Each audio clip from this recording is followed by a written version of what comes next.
And welcome to Double Talk. I'm Mark Steffen. And I'm Michael Mandel. And we're here live, at least we're live, from the Las Cruces Channel studios in Las Cruces, New Mexico. Comcast Cable, Channel 98. Which you know because you're here. We're also on YouTube now, and YouTube we have Las Cruces channel. And streaming live right now on the internet. As well as this show, Double Talk, right there. So, is there. We have nothing to say. Oh, it's a big week here. Tomorrow, Michael, is Father's Day, right? And I'm getting you a tie. You're a father. Now, today, speaking of ties. Today, Father's Day. What thrift store did you get that tie in? This was, actually I did get it in one of those crazy stores in a neighboring village of ours called Tucson. Oh, I got it in Tucson. Tucson, Arizona? Yeah. Yeah, you can't just find these everywhere. You have to go to places special to get ties like this. But it is Father's Day, and the classic father, Ward Cleaver. Hugh Beaumont, right there. Is that his name? And that's how my dad looked when he used to come home from work. Is that right? Yes. Actually, he looked more like Norton from Honeymooners. Norton used to come home with that, you know. Hey, Rolfie. Did your dad wear a tie when he came home? Well, my dad didn't work at the sewer like Norton did. Yeah, well, mine did.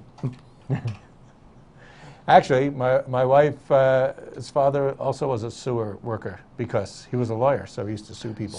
Okay. Yes, he was a sewer. The sewer.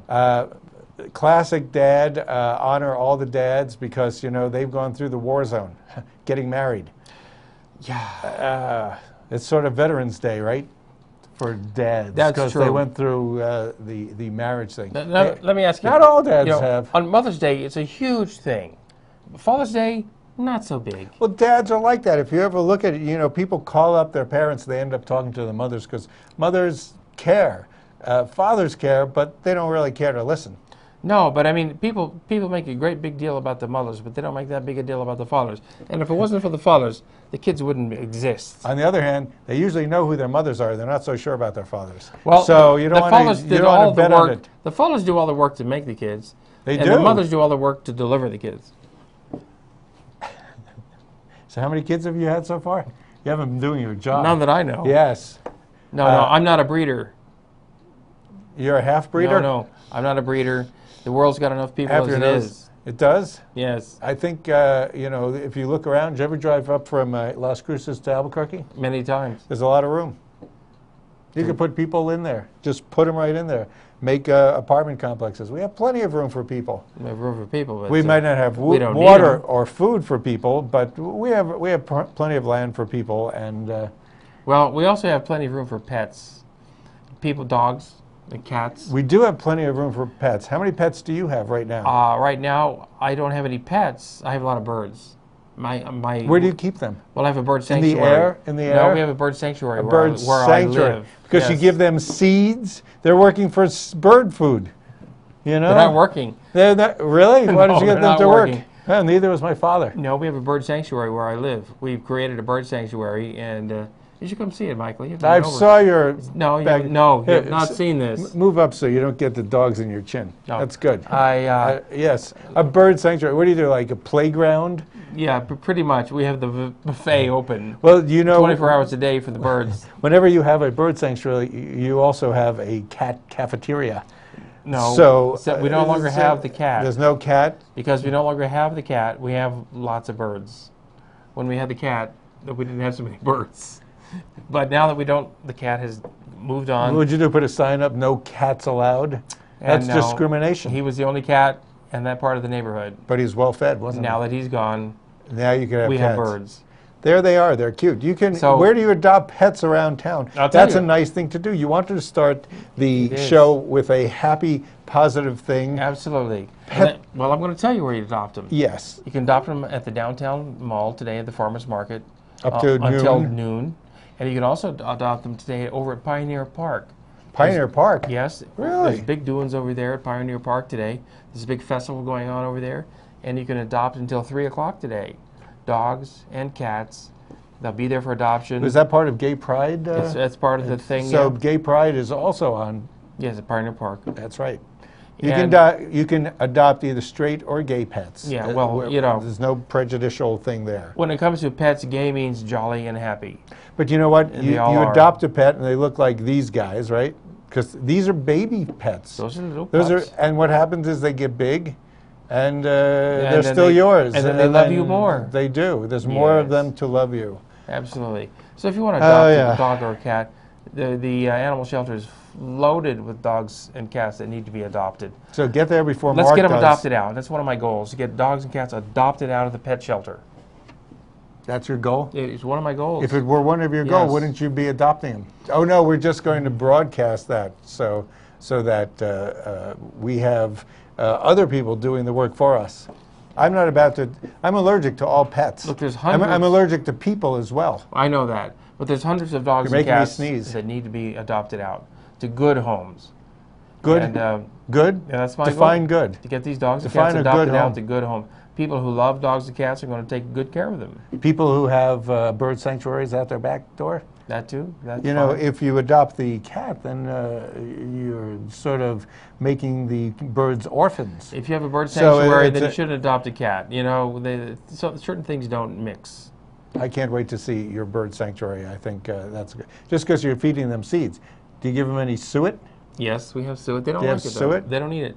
You know, because a lot of them on diets, they're on this low-fat thing. It's the same as, you know, Mexican food uses lard usually.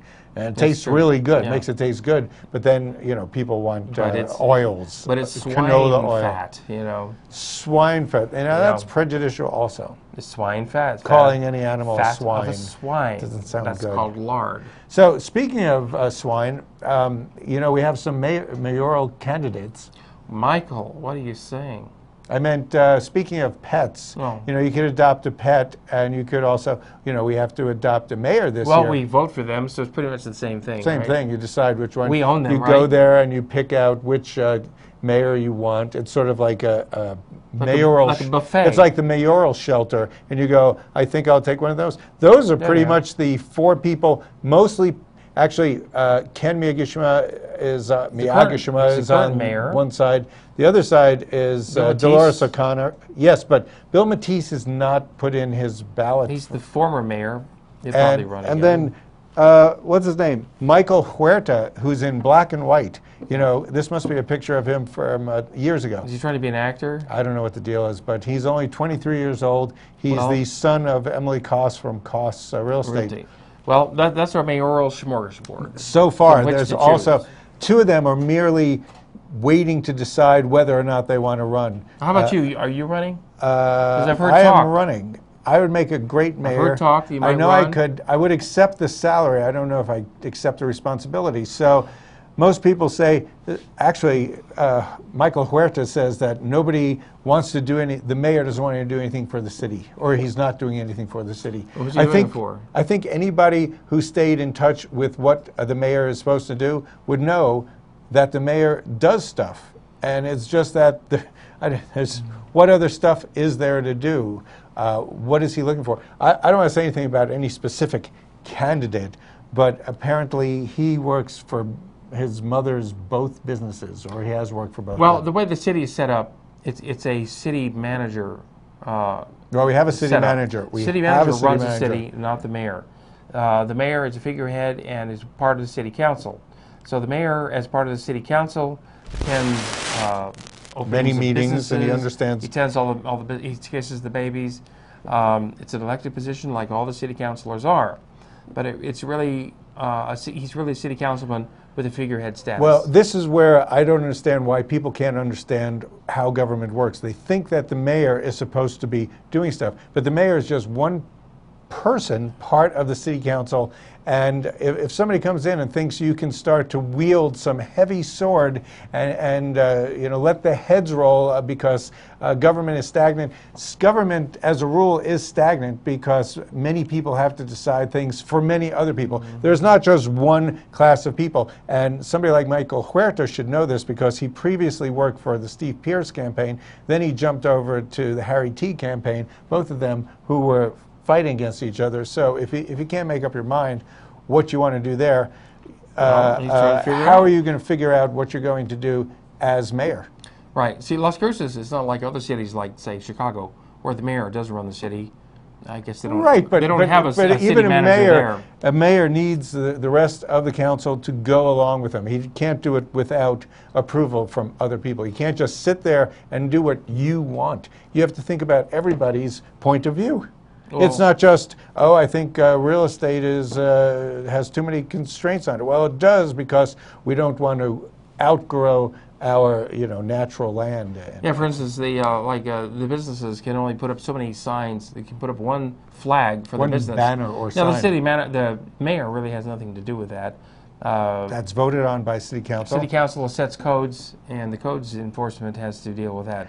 And it's not just you personally who doesn't get to put up millions of flags. If we didn't have a code like that, you would be driving down Solano and you see nothing. It would look like United Nations, because it would have so many flags going up and down. Not everybody wants a flag in front of the business. Certain people might want a flag. Well, but if somebody else has a flag in front of their business, you have to get a flag in front of your business. You can put as many flags in front of your business as you want, but you can only have one flag that has the name of your business on it. The rest have to be like blank flags. Or it doesn't have your name. It could say lunch or Mexican food, which they have, or free drinks. That would be a flag that would get me in. I'd like that free drink flag. I always wanted to be in a band called Free Beer. So when you see it on the marquee, free beer tonight, people would show up thinking they get free beer. And then they'd be pissed off, wouldn't they? They'd be really pissed off at you. They would. So anyway, the mayoral election's coming up. Okay. We only have two people who. Well, Mia Gishima didn't even actually declare. We're guessing he's going to go again. I think Dolores O'Connor is the only one who officially declared that she's running. Do you think the mayor has anything to do with the post office moving to El Paso? No. Do you think the mayor has any influence over that? No, I don't think so. But the post office, they're talking about moving to El Paso. I think the post office from El Paso should move to Las Cruces.